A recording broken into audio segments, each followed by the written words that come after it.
Từng cơn nấc nghẹn do vận kình quá độ khiến khí tức nhộn nhạo làm cho Đường Thập Ngũ không thể cất lời, không những vậy máu cam từ mũi của anh ta cũng đang chảy ra thành dòng.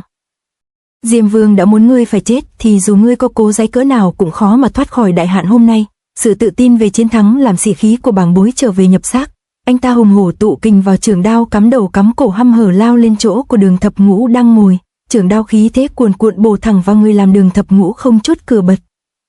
Đường Thập Ngũ, mau đền mạng lại cho các huynh đệ của ta.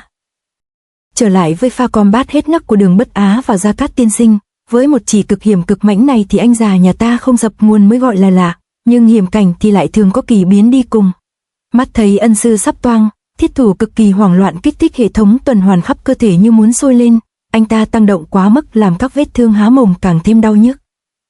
Nhưng nỗi đau trong lòng của anh ta giờ đây còn ghê gớm hơn gấp nhiều lần nỗi đau thể xác. Trong lúc Thiết Thủ giãy lên đành đạch như con gà bị cắt tiết thì trên gương mặt của Bất Á chợt hiện lên sự kinh ngạc tột độ.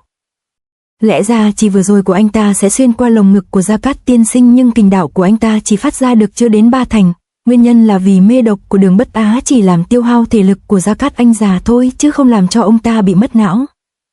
Trong lúc chỉ mảnh treo chung này, Gia Cát tiên sinh đã nhanh như dân hai ngón dùng chỉ chọc mạnh vào cổ tay của Bất Á. Chỉ với một động tác tưởng như gãi ngứa này lại đã cứu cho anh già một mạng. Chỉ này tuy kình đạo không mạnh nhưng nó lại trúng vào huyệt thiên tinh làm chiêu thức của ta giảm đi uy lực. Lão già thành tinh này thật đáng ghét. Tuy chỉ bị 3 thành công lực đánh vào, nhưng với thương thế hiện tại đương nhiên Gia Cát tiên sinh ngoài chuyện thổ huyết còn mất đi khả năng chiến đấu ngay. Thấy sư phụ bị người ta mặc sức đám đá, Thiết Thủ càng điên tiết giãy giụa mạnh hơn, còn Đường Bất Á ra tay không thành thì không dám hít thở nghỉ ngơi mà lao vào tấn công ngay.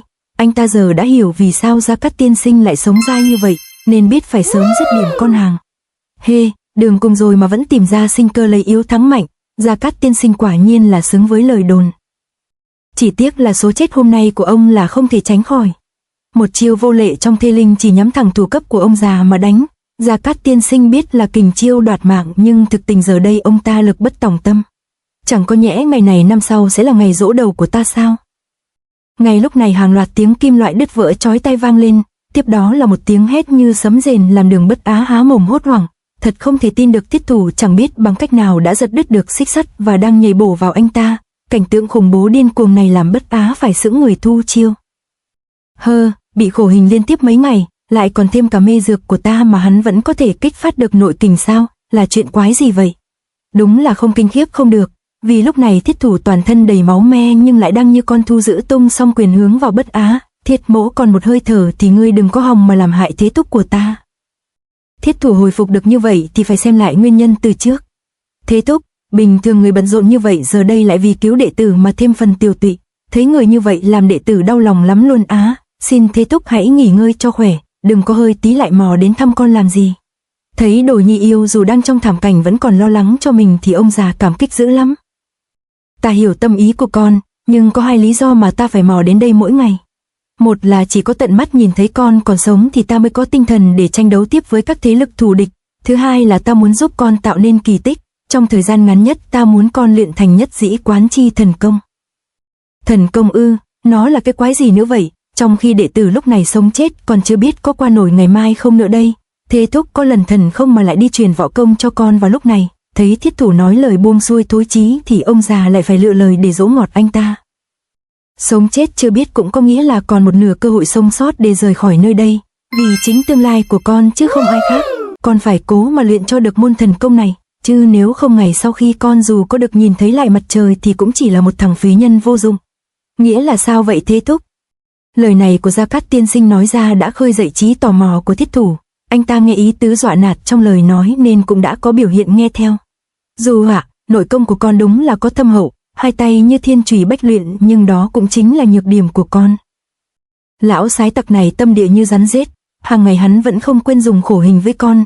2 tay của con có thể hắn sẽ để cho dính trên người, nhưng thân thể sẽ tàn tạ đến mức không thể hồi phục lại được.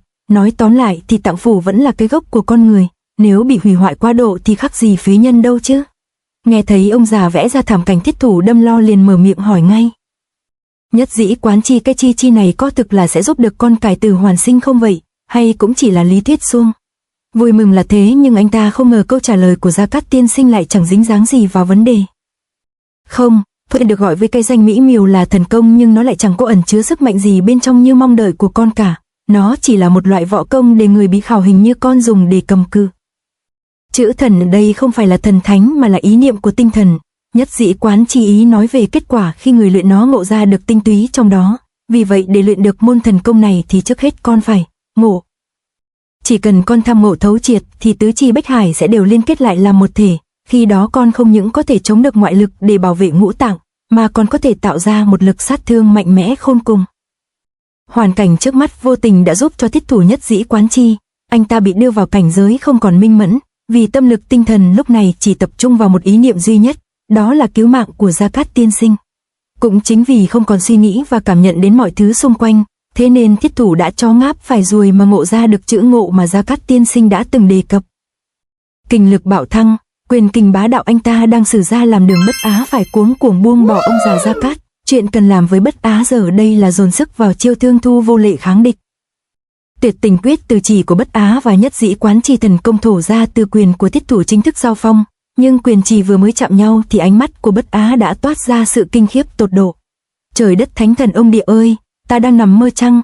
Thương thế của hắn không phải là nhẹ mà công lực của hắn lúc này sao lại mạnh hơn trước gấp bội. Đúng là kinh lực của thiết thủ chả hiểu kiểu gì lại bạo tăng đến mức khó hiểu. Đường Bất Á sau cú va chạm lập tức bị thổi bay đến mức xuyên thủng cả bức tường ngục thất dày cui. Bất úp thân như bao cát bị quăng thẳng ra ngoài hành lang. Anh ta vừa dừng lại thì thổ huyết không ngừng chứng tỏ đã bị nội thương rất nặng. Chu choa mạ ơi, lông lực đáng sợ quá trời. Vừa dướn người đứng dậy Bất Á đã nhìn thấy hai nắm đấm đỏ lòm của thiết thủ thì không khỏi kinh hồn bạt vía. Anh ta may mà còn nhớ được một trước trong binh pháp của Tôn Tử, đó chính là đánh bài chuồn. Nhưng đúng là Bất Á đã vì quá sợ mà mất đi sự lầm lì. Vì chỉ cần anh ta có một chút lì đòn như bình thường thì cục diện chắc chắn sẽ khác đi rất nhiều. Vì sau khi dốc sức cho một pha bốc đồng vừa rồi thiết thủ đã như quả bóng xì hơi ngã vật xuống đất bất tỉnh nhân sự. Trận chiến đã kéo dài quá lâu so với dự kiến, cộng thêm tiếng động lớn phát ra đã làm đám quân binh trong phủ lăm lăm đao thương kéo đến. Bất Á vung chỉ tiêu diệt hai tên đang áp sát, nhưng khi vừa chòi đầu lên khỏi địa lao thì anh ta đã thấy phía trước mình là thiên đường không lối. Tiếng hô hoán báo động cùng quân binh trong phủ thừa tướng đã kéo đến đón chào anh ta. Ai bảo Bất Á đánh nhau chi cho cố vào để giờ đây phải rơi vào hiểm cảnh. Quân binh trong phủ tướng quốc thì biết rồi đấy, nhiều như ong vỡ tổ, cho dù Bất Á có mọc cánh thành chim cũng đố mà thoát được. Đường Bất Á thì chắc chắn toang rồi, thế còn anh bạn bằng bối thì sẽ ra sao? Đương nhiên anh ta cũng đang rất húng liều lao vào Đường Thập Ngũ, cứ tưởng anh Ngũ sẽ ngồi im chịu trận, ai ngờ anh ta vẫn cố giãy bống người thoát thân. Đường Thập Ngũ vốn uy phong lầm lẫm, thật không ngờ hôm nay lại phải cong đuôi bỏ chạy như một con cún ăn vụng, đúng là báo ứng nhãn tiền, há há.